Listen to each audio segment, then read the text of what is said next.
We'd love to help you achieve your educational goals, and all it takes is just a few steps. First, you have to check your eligibility on the pre-application form. To do this, you must have all three requirements here and select each checkbox. After which, a few fields will pop up that are required to be completed. All fields with an asterisk are extremely important, as you will not be able to move on to the next step without those fields being completed. Ensure your email address is the same in both fields. You must be between the ages of 18 and 26, and your GPA must be 2.75 and above. A few more things to note. You must be enrolled in school full-time to apply for this grant. We are not accepting part-time student applications at this time. You can only apply for this grant if you are a first-time applicant or if you have been awarded a BGLC grant only once before. Select the options that are applicable to you and ensure the information entered is correct. Then, press the Submit button, which will bring you one step closer to completing your application to the main form. Please ensure that you thoroughly read through this section.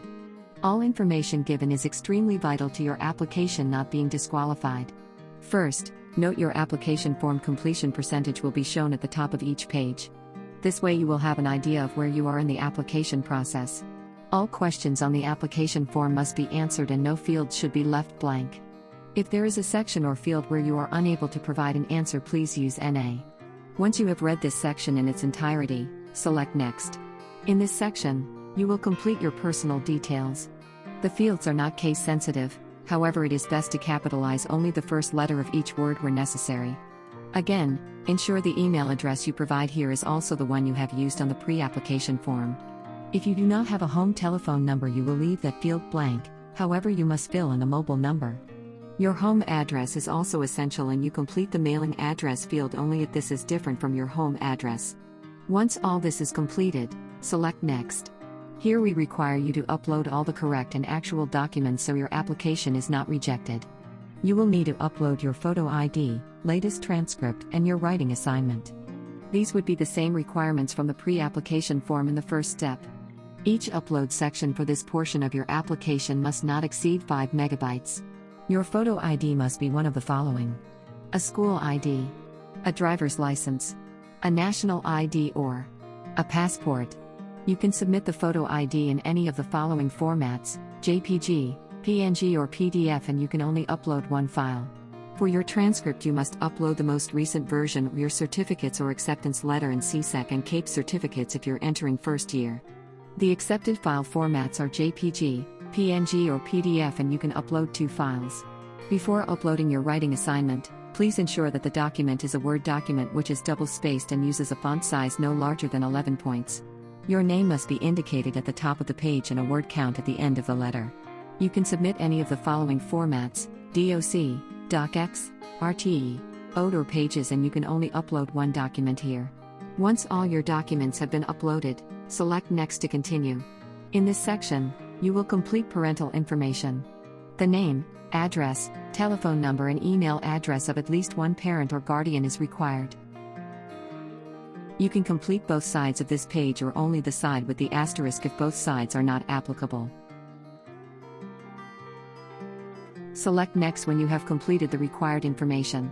In this section, you complete all fields: the name of your institution, your current GPA, this would be how it appears on your transcript, the program name, and the cost of your tuition.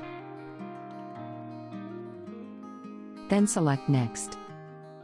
At this point, you should be more than 50% completed with your application form. Now, you enter your current status. If you are a 2nd to 4th year student, you select the respective option and select Next. If you are entering your first year, then you fill all fields that would pop up with asterisks and your other achievements, if any.